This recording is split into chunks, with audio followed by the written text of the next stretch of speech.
Everyman Podcast. Every man, every day. Every way. Every way, Yep. every day, every way. And now, every platform that you can find podcasts on, Everyman Podcast is there. Every P. Google Play, Spotify, iTunes, Stitcher. Do it. Do it. SoundCloud. Daryl Campbell, my co-host and faithful friend. How's it going, bro?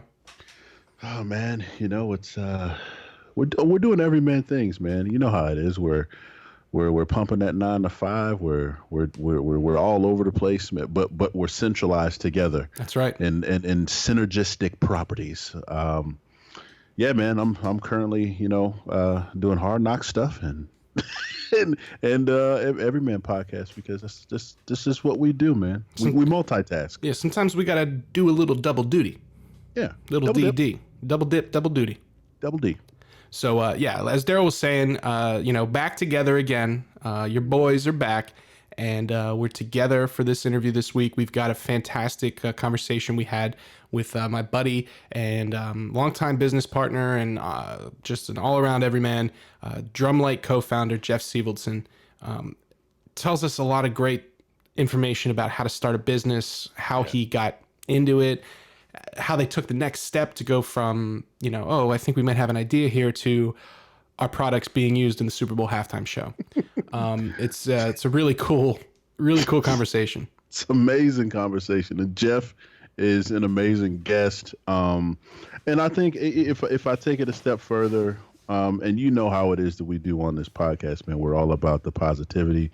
We're all about shedding that light and having like-minded people on that, kind of follow those same precepts. And Jeff is one of those guys all the way. He's in that cosmic canoe we talk about.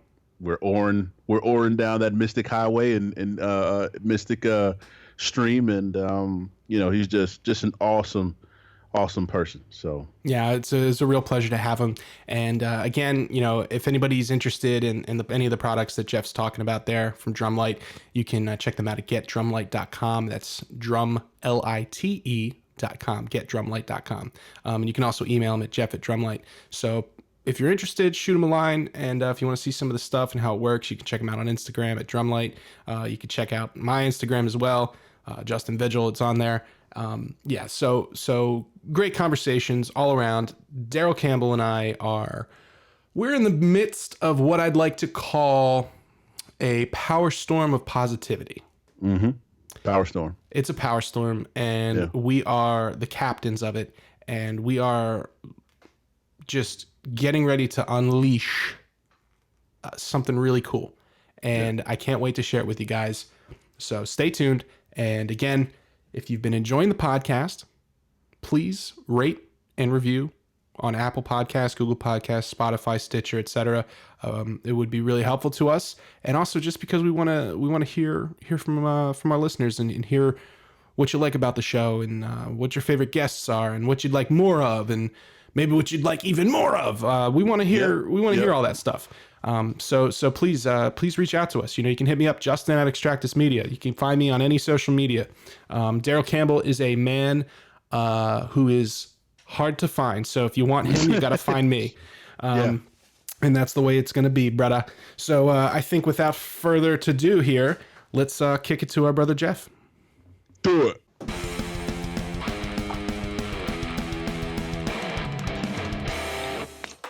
Joining us today on the Everyman Podcast is a great friend of mine and somebody I have not only done business with, but has helped propel my career as a drummer and as a musician and an artist in many different ways, which we're going to talk about today. He's an entrepreneur, he's a drummer, and he's an all-around everyman. Ladies and gentlemen, Jeff Sevaldson. Hey guys, how's it going? Yo! Going great, my brother. How are you doing, man? Good. Life is good. Good. Nice. So right off the bat, man, tell us a little bit about yourself. Where are you from, and what are you currently doing? Dude, my name is Jeff Sevaldson. I am one of the co-founders here at Drumlite. And Drumlite is an LED lighting company specifically for drum sets. So my running joke is it's a really original name. We've been doing that now for man, how long has it been? 8 years now. Yeah, that's right. A little over 8 years now. And so yeah, been doing that. I mainly, even though I co-founded Drumlite, I mainly do most of our marketing, pretty much all of our like A&R and that fun stuff, and that's kind of like my role here. So yeah, it's been a fun ride, which I'm sure we'll talk about. And Justin, especially with you being part of it, it's you somewhat know the story, yeah, so you can probably fill in some pretty good blanks for me. Absolutely. So where are you guys located? Where are you headquartered at? We're in Minneapolis, Minnesota. Minnesota. You betcha. Minnesota. Oh yeah, sure. You know. Yeah, you know. Minnesota My has roommate in college was from Minnesota, so that's that Nice. cosmic canoe. It's going to strike a lot here. Yep. You know, Yep. that Minnesota area's got a lot of love for me. You know, with the not only with the Drumlite, but obviously the Mayo Clinic right north of you guys up there in Rochester. So you betcha to all my little Minnesotans out there. Is that what you guys are, Minnesotans? Yeah, technically. Okay, That's good. what. Yeah, Minnesotans. Land of 1,000 lakes. yeah, man. 10,000. Is that what it is? 10,000. 10,000. Holy shit. Yeah. I was There's way some off. like goofy thing going on. How Wisconsin technically has like 15,000. I don't know. There's some. Shit. Wisconsin, Minnesota have a lot of riffs, but it just adds fuel to the fire every year, I think. So. Yeah, the cheese curd war, all that stuff.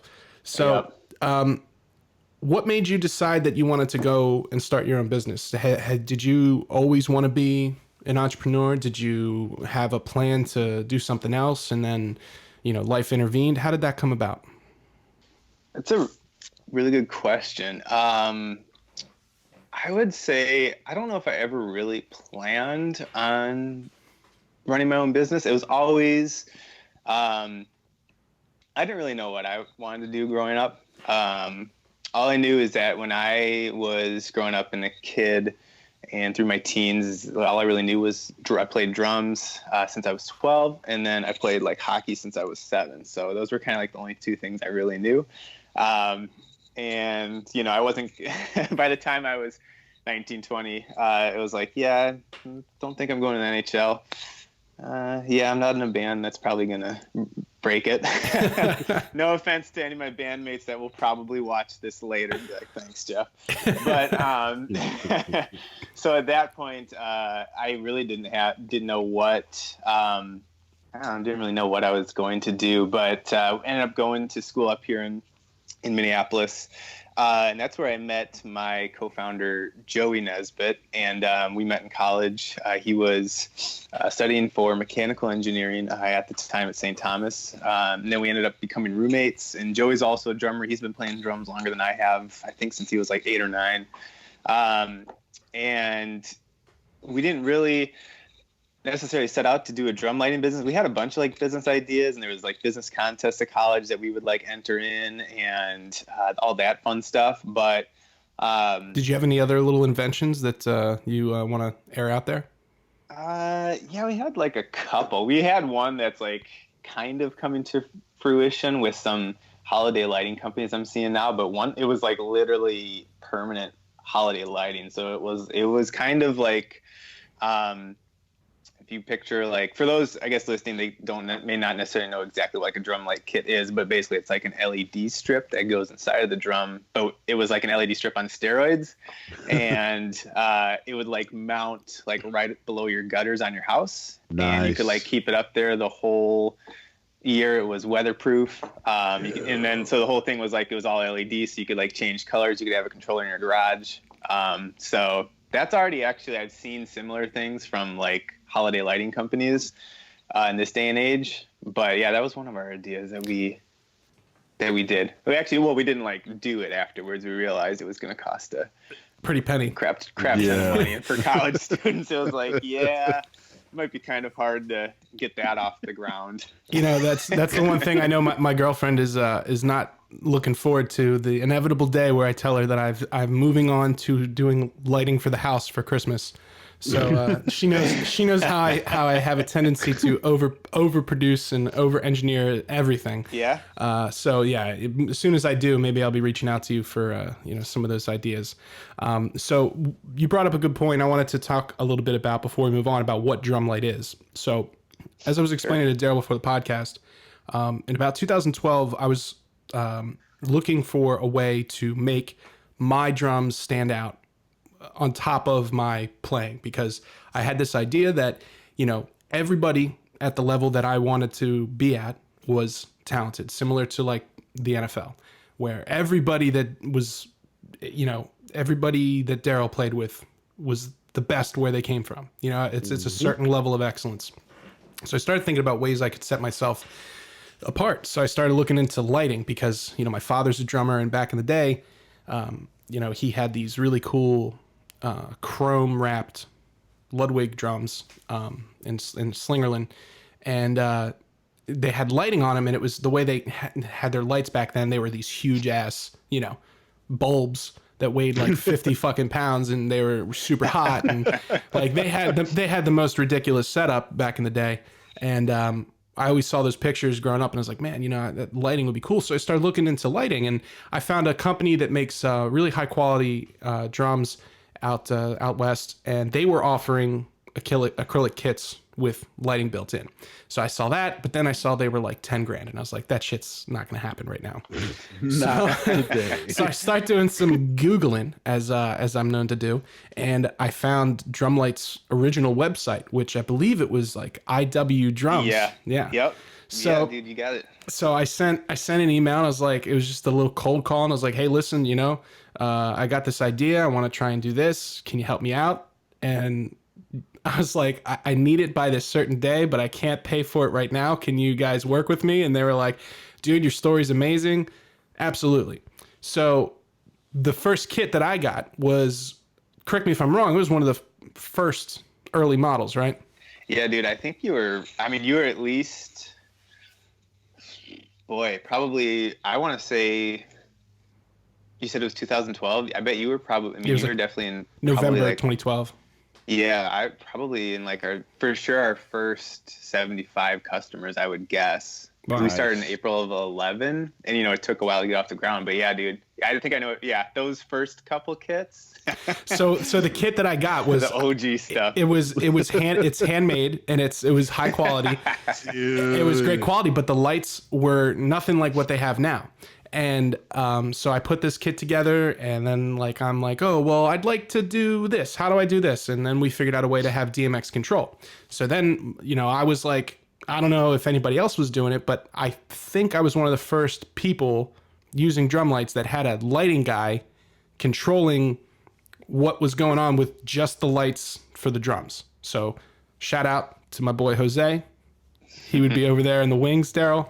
Shredding the light, okay? Shredding the lights. So he's shredding the lights, and then we start playing places, and people are like, holy shit, what is this? And every time we'd keep the lights off to the last possible minute, and then we'd turn the lights on, and every time we'd hear people like, oh, what is that? Like, what the fuck is that? And and it never fails. Like everywhere I go, somebody's like, wow, how did you get that? So that's what a Drumlite is, and that's how I discovered it. So you guys decided to go into business, and you got 75 customers, and you got some early, we'll call them not vintage, but relic, maybe that's a good term. They're like the first gen.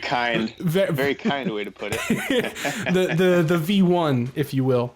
And so what was it like when you started getting feedback on your idea that, hey man, we might have actually been onto something here, and this might work? Yeah. So that was really crazy. So how it started originally was, we, just like you, Justin, were looking at ways to pimp out our drums. And we didn't have, being in college, we didn't have a whole ton of money to spend on new gear and things like that. So we had these scrap LED lights, just like every college house does, black light here or there. Yeah, you go. Exactly. And Joey ended up like modding him like inside of his drums, and so he was playing out a couple gigs at the time, and so our first original feedback was literally people coming up to Joey when he was at gigs and being like, yo, like, what is that? And he would explain it to him, and people would be like, hey, could you could you build that for me? And Joey's like, yeah, probably. So he would come back and he'd be like, okay, yeah, I think we could, I've got somebody else that's like interested in drum. I'm like, all right, rad, dude. Like, let's do it. So we ended up doing like a bunch of, I shouldn't say a bunch, but like the first batch of kits, like probably 5 were local in the Minneapolis area. And then I was taking like a coding class in college, like learning how to kind of like just build very basic websites. So that old school website you talked about a couple of minutes ago was like what I had built with WordPress. Yeah, man. And I wish I had like kept screenshots of it. I don't think I did, but anyway, yeah, it served its purpose, I guess. But anyway, you could probably pull it up in the Internet Archive.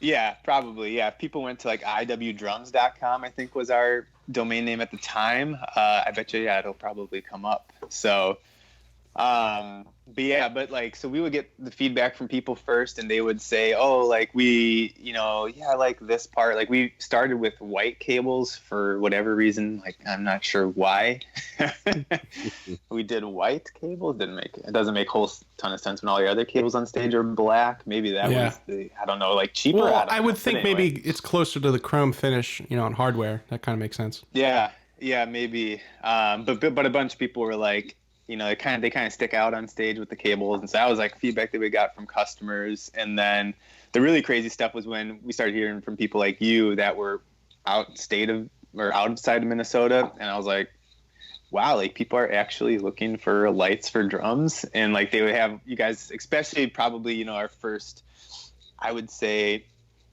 50 to 100 customers. You guys always had like the raddest ideas, and it would kind of like push us forward of like, you'd ask like, well, could this be like triggered this way, or could, it like sync to the lighting, and it would push us to like develop those types of systems. So it was like that feedback early on was like so crucial in understanding like what gigging drummers wanted and what they didn't want too. So that was huge. Well, and I know, Daryl, and I got to find this and show it to you, man. God bless Jose Martinez. I can't say that enough. This guy, Jeff, there was maybe 3 gigs where I had to set up my lights by myself. Yeah. And it's so complicated. Like it got to a point because I kept asking for them to like add on crazy shit to a system that was never designed to do it. So like, dude, I had like 24 feet of these like spider cabled like snakes of these tiny little, and dude, they were like 3-prong plastic connectors, and like if like the slightest bit of off pressure would mess it up. So like it got to a point where I like because you guys had come out with like all this cool professional grade DMX stuff, and I'm still like electrical taping 30 feet of wire together, and like I'd have to hook it up by myself, and I'd be like, dude, I don't know what I'm doing here. But thankfully I always have Jose to steer me straight there. But it is really cool because I can remember wanting more out of what I was doing, and it was great to be able to reach out to somebody like yourself and a company like Drumlite where they were responsive to new ideas. Because I know other companies that work with musicians, and Daryl, I'm sure you could attest to this with your experience with being in professional sports. Like they may not always want to cater to what you want because like I don't have to do this. Yeah, man. Lots of egos. Lots of egos in professional sports, man. So. Daryl, does the equipment manager like wield a lot of power that people don't realize, you think? Yeah, a lot more than you think. I mean, like equipment managers are kind of like the heartbeat of a locker room almost, you know what I mean? Because like they have like the inside track with upper management, position coaches for what it is that we need to be functional on a day-to-day basis. So, if we come out and we're like, yo, we need this type of shoe, or we need this type of padding, or we need this type of adjustment to our, our spider gear, and it's not intact, and it's something that could help us be better and perform, well, like in Chicago when we had Tony Medlin, it was like, hey, T-Med, like, I can't go out there like this. And then T-Med would go talk to, Lovey or Ron Rivera, and we wouldn't go out there like that. That's just kind of like how it is. So, it's all interconnected, man. You know what I mean? So, and that's, Jeff, we talk a lot about teamwork and how it relates to, sports, how it relates to music.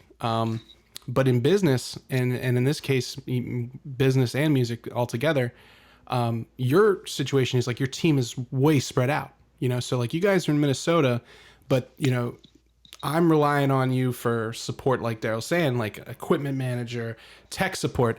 I've called Jeff at ridiculous times at gigs, like, dude, why the fuck isn't this working? What am I supposed to do? And like, God bless him, always, every single time, was there answering the call. So that's stuff that translates, not only to your products, but how other people engage with them. I think that's I think that's a big thing that sets you apart, because as we'll get here in a second, the NAMM show. So the NAMM show, for you, those listening who don't know what that is, it's National Association of Music Merchants, and it's a trade show in Anaheim, California every year.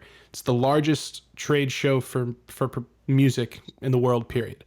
And anywhere between 200,000 and 300,000 people show up every year, and it's insane. And it's like, dude, it is crazy. Like, I've literally seen Stevie Wonder walking around there, Travis Barker, like anybody you can think of. But like, you get jaded by seeing all these rock stars walking around, and then a fucking legend like Stevie Wonder walks past, and everybody just gets silent and nobody knows what to do. It's the craziest thing. And so you guys went out there, and the first year you went out there, you guys were kind of just roaming, right? Yeah. Yep. At least the first year, maybe the second year that we went out there too. We just did kind of a walk of the floor, we'll say. So there's thousands of vendors there, Daryl, and it's like you have like the big guys like Sabian and Pearl and Zildjian and DW, right. All these guys that are like the stalwarts of drumming, and then on the outskirts, it's like somebody that's got a drum made out of bamboo, and then it's like and then there's like a VR drum set. They've been doing the VR drum set at NAMM for too long. Oh, yeah. You know what I mean? Like, this is a positive show, but I don't think the VR drums are ever going to happen, but we'll see. And then then you have Drumlite, and nice. There was other companies out there that and there still are some people doing it, but just the whole presentation over the years, to see how it's developed from that first year, me being out there with you guys, and you being gracious enough to invite me out and be a part of that whole experience is really great. So if anybody ever has a chance to go to NAMM, I highly recommend it. Tell us a little bit about how you found networking, and more specifically, one of the things we talk about is putting yourself in adverse situations for good reasons. So like NAMM, you gotta fly out to California. It's a 22-hour day every day if you're lucky. It's exhausting, and the benefits are great there because of, like I said, everyone in the music world is there. So one of the things we're always encouraging is people to take those chances to go put yourself somewhere where you can be in the middle of it. So how did that experience of putting yourself out there at NAMM affect your business, affect you personally, and just overall? Like, how did that all work, and how do you find that to be important? Yeah.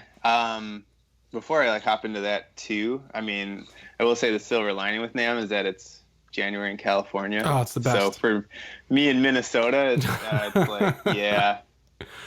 It's definitely worth it. It's a good getaway to go. So yeah, so that's kind of that's the nice thing. I'm always like, get to tell everybody, yeah, I'm going to Los Angeles next week.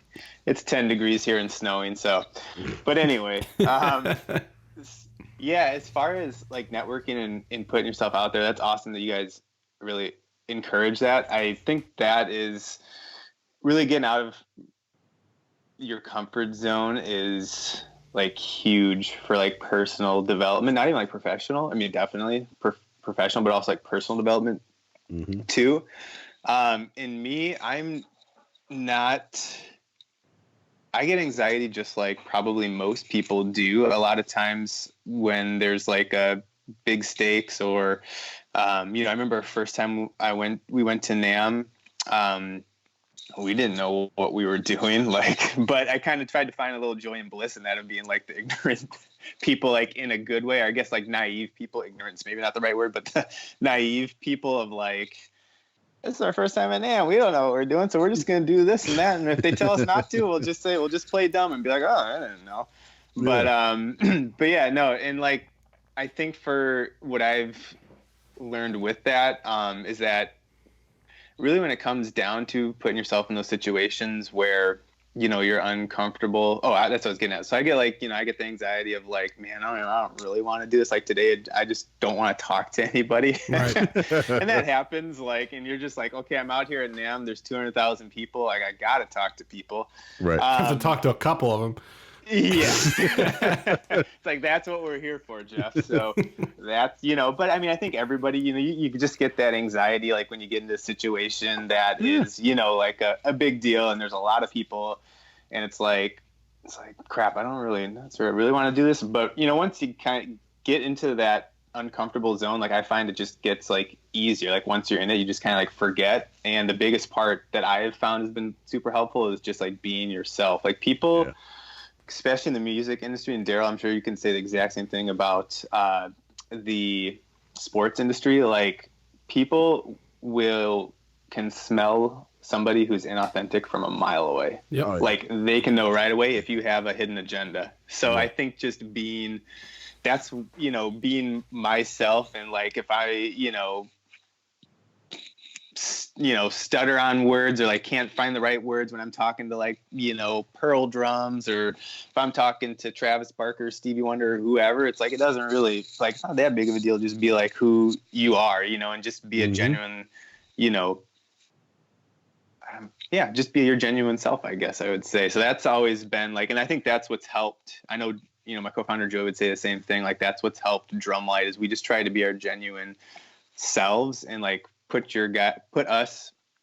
ourselves in, your guys' shoes. And like, I've always tried to understand, what the customer's needs are, and try to be like, and Justin, like when you said like that, pick up your calls, like I tell this to every single person that has an issue with their drum lights, or can't like figure something out, or something's not working properly. I always tell them like, I get like just as upset as you guys do, you know what I mean? When stuff like doesn't, work. Absolutely. So like, I am like, I'm on your side, and like, I feel it. And I'm like, I've been there at a gig where like, not necessarily with drum lights, but with, you like go through a couple more sticks and you're expecting to, and you're like, well, like I've got one left.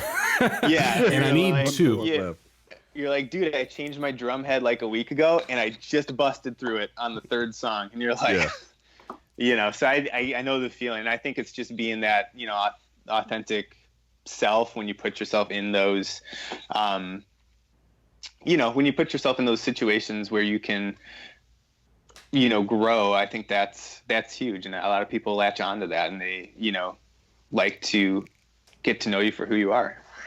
Yeah, I think, like you said about authenticity,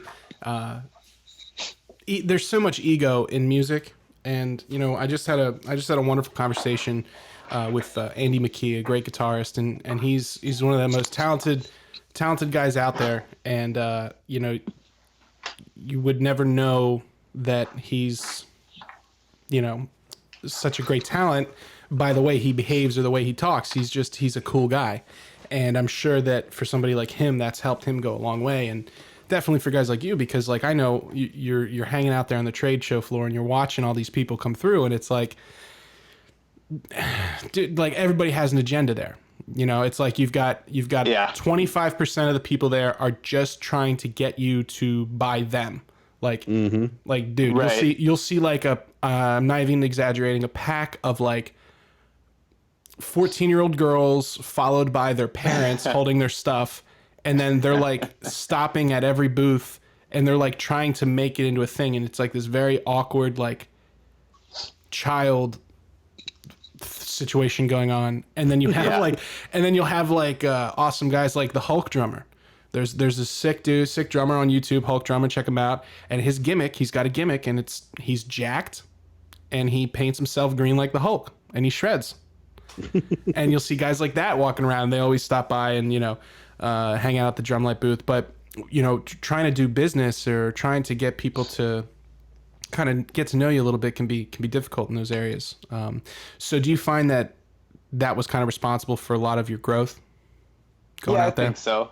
I think it was, and part of that was with Joey and I starting Drumlite, and I think it is a little bit that naivete, as people say, of like, I mean, we're just going to be who we are. And if, hopefully people, well, I don't even want to say hopefully, like, we're just going to be who we are. And if they like it, great. And if they don't, then okay, that's okay as well. But that was huge for us, is just, being authentic. And I think the biggest thing is, I like to, like, personally always be like, this is like, I don't know, this is a big cliche saying, but like a man of your word or a person of your word, that goes like a long way too. I feel like both in both entertainment industries, sports and music, it's like, if you say what you're going to do and you follow through on it, and like you don't overpromise things, like people, they'll like love you for it. So I don't know, maybe they won't love you for it, but they'll really they'll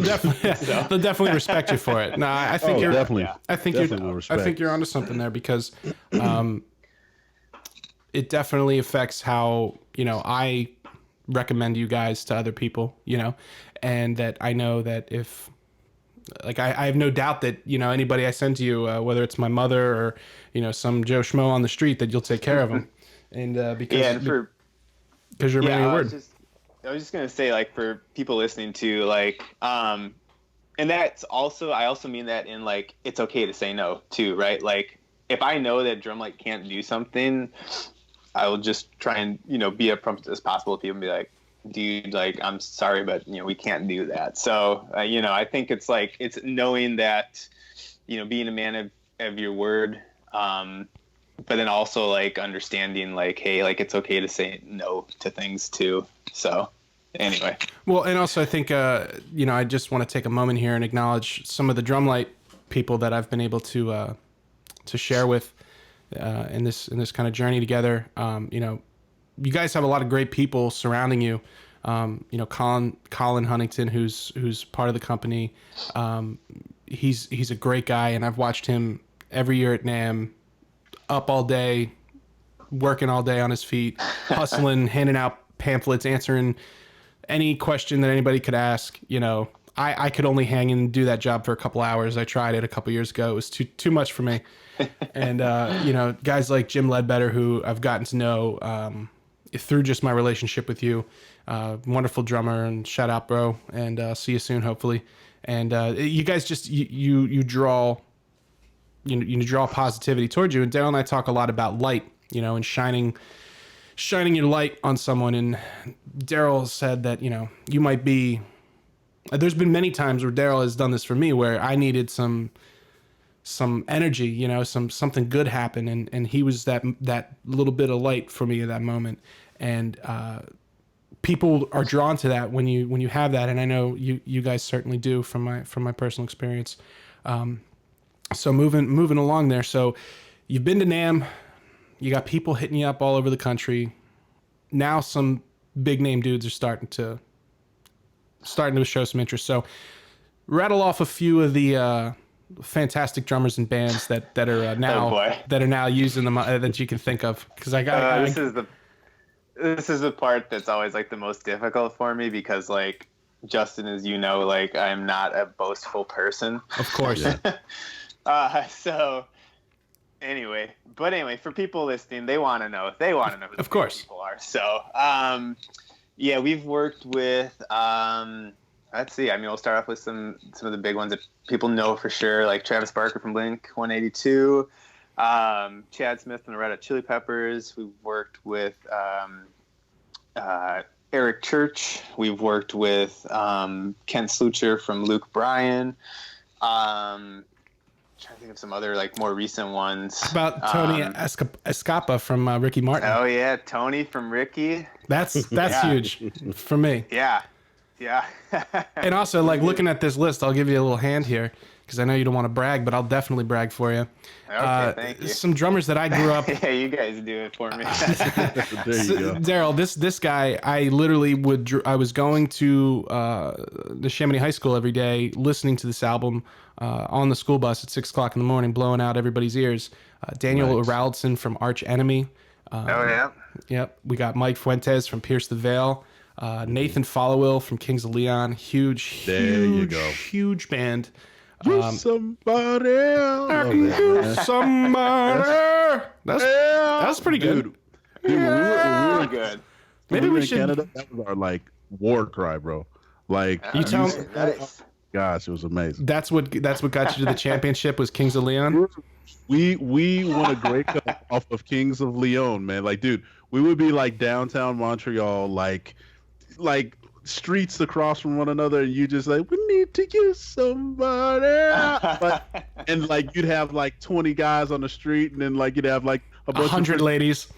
We know that, and they start doing it too. It's amazing, bro. That's a great way. That's a great way to meet women, I'm sure.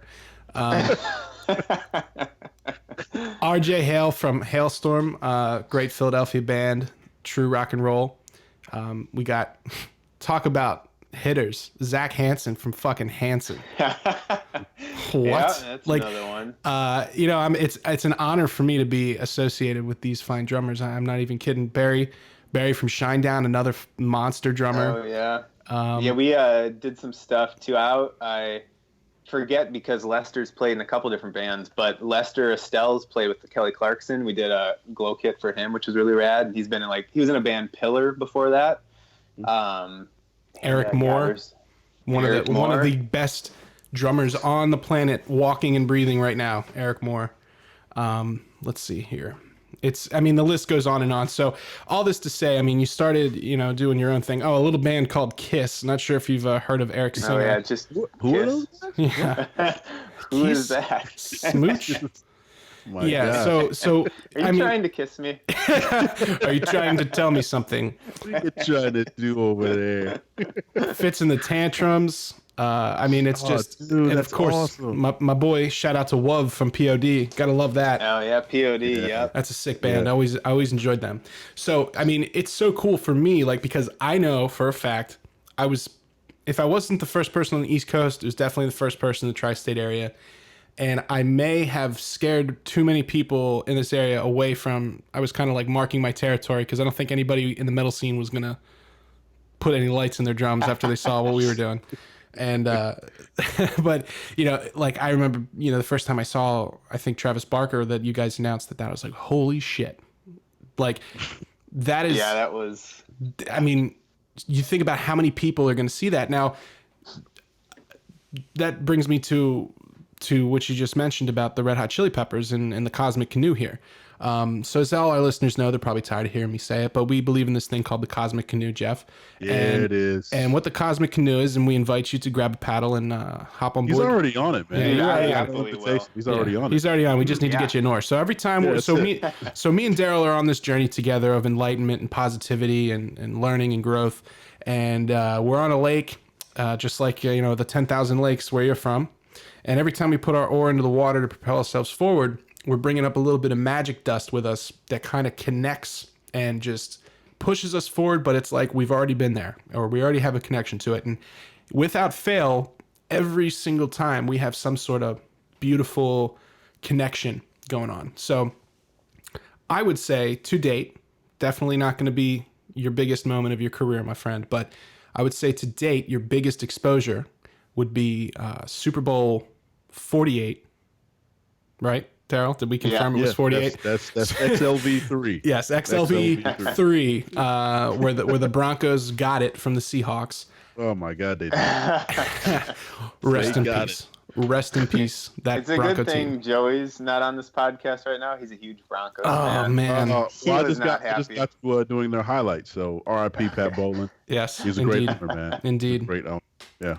Yeah. So Super Bowl 48. Starting to hear some rumblings because I had seen you at NAMM, which is right before the Super Bowl. It's usually the weekend of the division championships, and I kind of heard a little bit of something.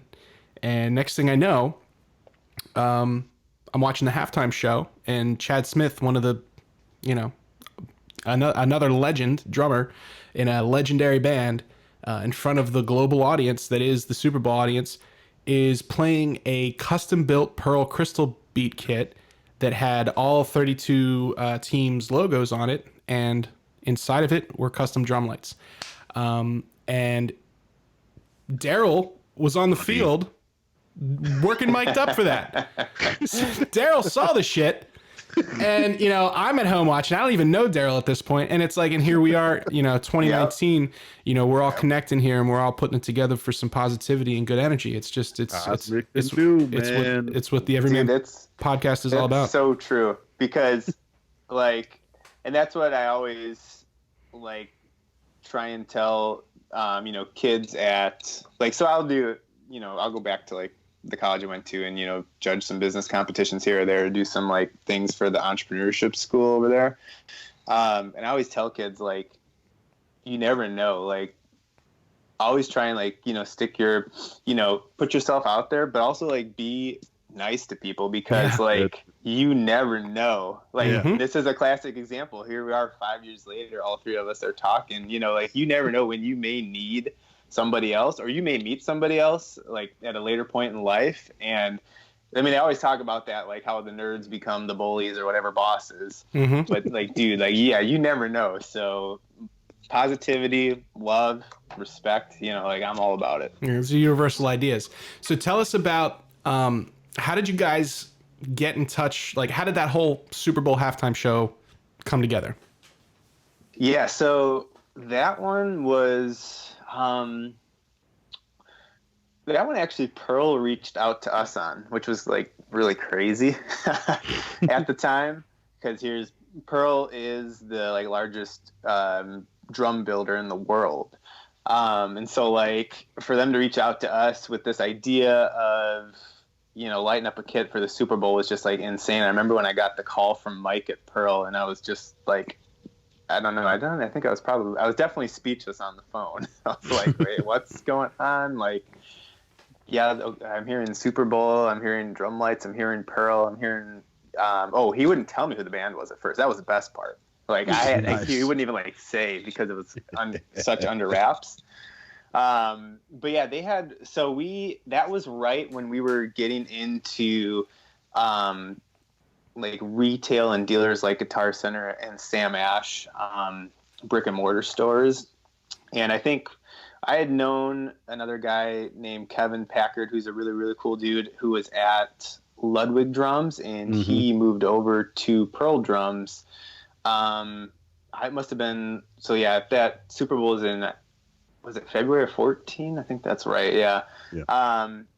Kevin, I think, started at Pearl sometime in the fall of 13, and I feel like he kind of I've never gotten him to admit it to me, but I always feel like he kind of put our name in there a little bit with Mike, who was one of the A&R guys at Pearl at the time, with Chad Smith. So they actually hit us up, which was super insane. And then it was just hey, yeah, we're doing this little thing for this thing called the Super Bowl halftime show. And I was okay, yeah. What do you guys want? And what you're calling Drumlite? Oh, okay. Did you mean to call me? Yeah, I was I was hello. Okay, this is not a butt dial. But yeah, it was. So that's how. So they reached out to us, and then we ended up, working together on, getting the specs for the kits and us, custom building the lights for the drums. And it turned out really amazing. And the raddest part about it was they ended up auctioning off that kit for MakeAWish Foundation. So it was huge, 12 piece drum set, and they split it into 2 6 pieces because it was double bass drums. And they ended up auctioning it for Make-A-Wish, and Make-A-Wish made like, I don't know, probably, I think it was like somewhere between 15 and 20 grand between the two sets. So wow.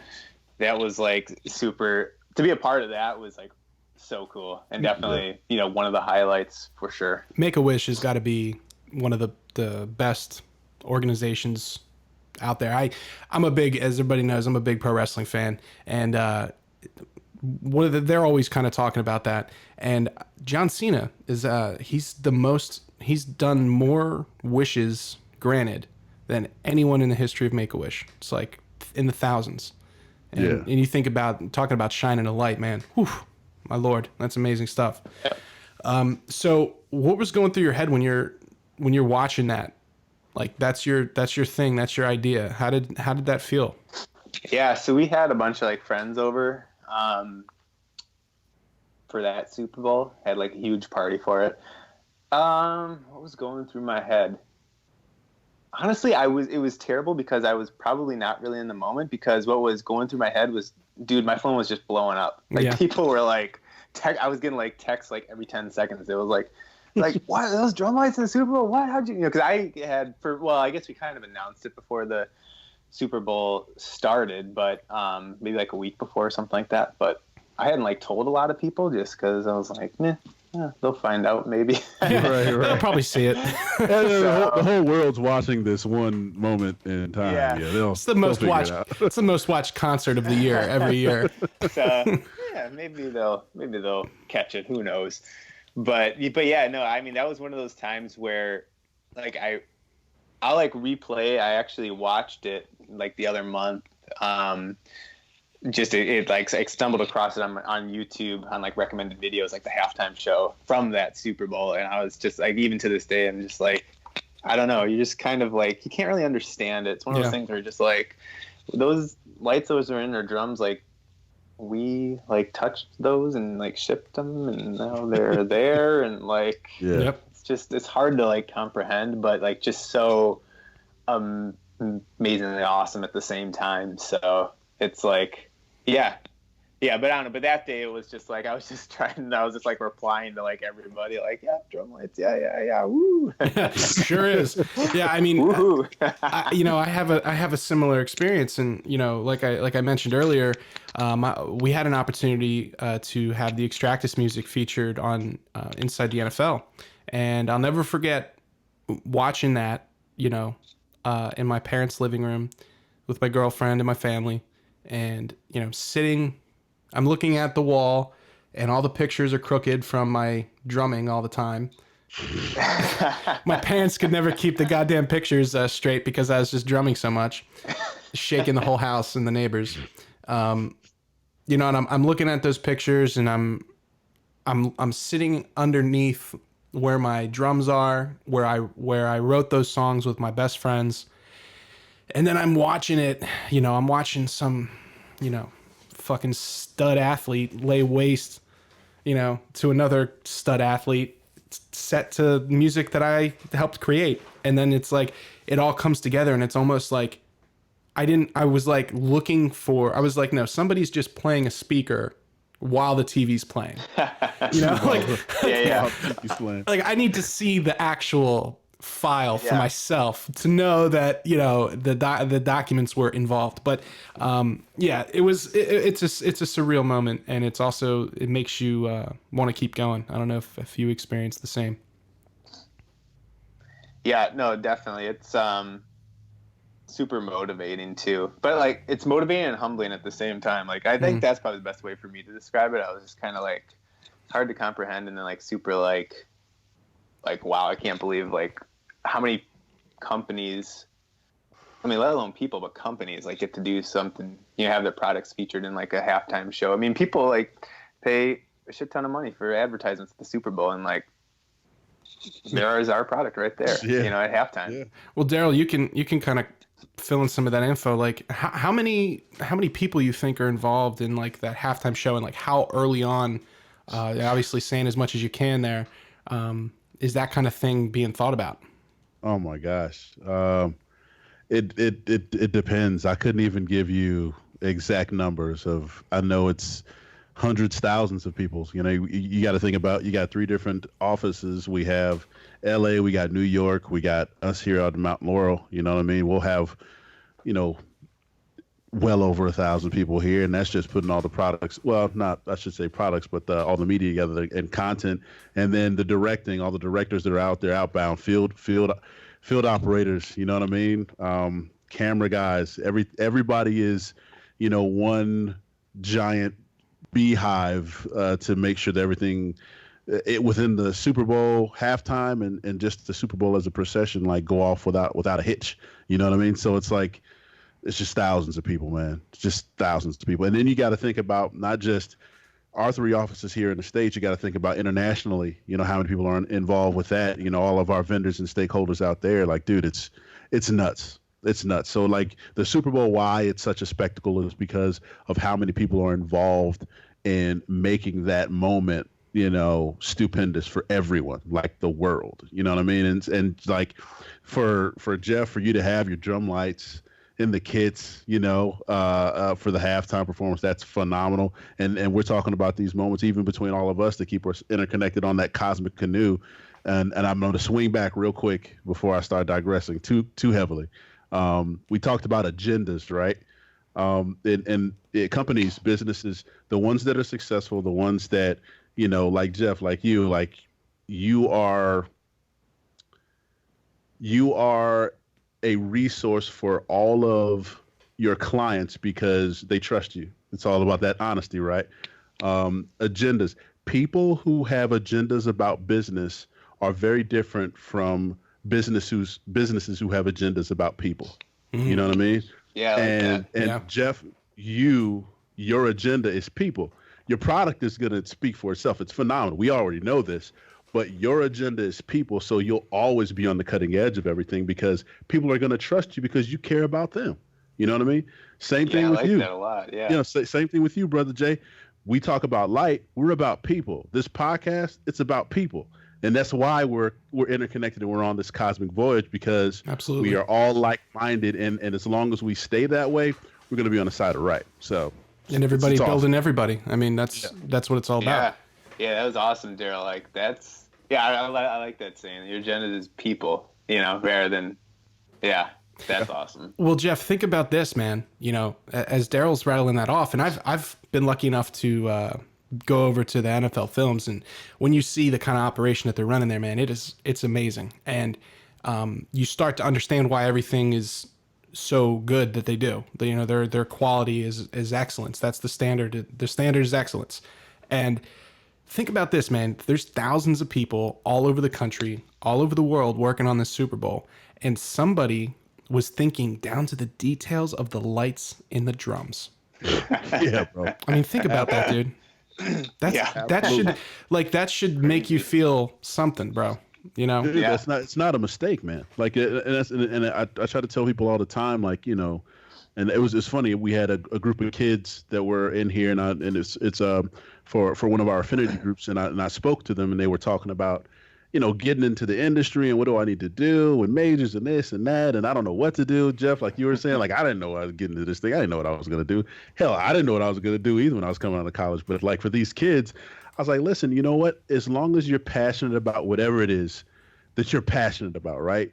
Follow that. Don't worry about the dollar signs. Don't worry about degrees. Don't worry about anything. Just follow your passion. Stay on that path and put people first, and it's all going to work out. And you're going to be right where the big man upstairs wants you to be, and you're going to be successful at that. And you know what? You're not going to. And I told them this: when you do that, God's going to bless you, right? He's going to give you the gift. He's going to give you the purpose. He's going to give you what it is that you want, right? When he gives you that blessing, don't give it back. You know what I mean? Don't give it back. Don't doubt yourself. Don't second guess yourself. Stay on that path. Stay being about people. And then, you know, the sky is the limit, man. You'll go past the sky. You'll be in the stars somewhere. It's be crazy, you know? So Drumlite Venus. Totally. Yeah, absolutely. Be the first drum lights in space. So, yeah, dude, on Mars, let's go. Last couple questions here as we wind down, brother. Something I like to ask our guests is, if you could go back to a young Jeff Sevaldson, what would you tell him? What kind of advice would you give him about what you're doing now? What advice would I give? Yeah, young Jeff Sevaldson. I bet he was a real handful. He probably was. Like I won't fully admit. I would say probably, yeah, I honestly, I would say what Daryl, I would probably echo what Daryl said, like, don't doubt yourself, you know? Like, I think when you're younger, and even when you're in your teens and in high school and things like that, there's always, how do I want to put this? But there's always like, you know, people. That's not quite, I'm like at a loss for words to describe it. But there's always like, I would just say, yeah, like don't like doubt yourself, like believe in yourself, and know that, you know, if you feel strongly towards something, that's what your passion is. Exactly like Daryl said, like that, you know, follow your passion, follow what you're passionate about. And that's what I'm trying to say. Like sometimes, like you may think, like, oh, well, so and so's really successful at this. Like you might look up to somebody and like, oh my god, like how they're so successful, and like look where I am. And that's what's like. I mean, I guess I don't really need to apologize because I've heard you guys like cuss a little bit. I don't really cuss that much, but I'm gonna say that's what's like fucked up about like, the world right now. Yeah, is like with social media, like people. It's such a comparison game. It's never been like, easier to compare yourself to somebody else. Oh my God. It's like terrible. And like, I wasn't big into like that necessarily growing up, but I would notice like, oh, this person is, you know, well, shit, like they're really good at this. They're getting like all these breaks. And I would say like to myself, like, just follow your passion, you know, don't worry what other people are doing. Like keep your head, you know, keep your focus straight and, you know, go for what you want, you know, and don't let other people also, you know, or other people's agendas or other people's words, other people's actions, like deter you from that. So that's what I think that's probably the biggest thing that I would, you know, tell my younger self. I think that's great. I think that's great advice for anyone listening. Jeff, it's been excellent having this conversation with you. And thank you guys for having me. I want to thank you. Just you know, on the record, you know how I feel about your brother, but thank you so much for everything you've done for me and for my friends and family. It's really been special. And where can people get a hold of some Drumlites? How can they get in touch with you? Where do they go? Dude, and I want to thank you, Justin, as well. You know, this is, you know, you guys have become, and I love how this has happened. And Daryl, I already consider us friends. We're in that canoe, baby. We're in there. Canoe, exactly. And that's what's like so cool about Drumlite. I feel like I've gotten so many, like, not just surface level friendships, but like deep friendships from people.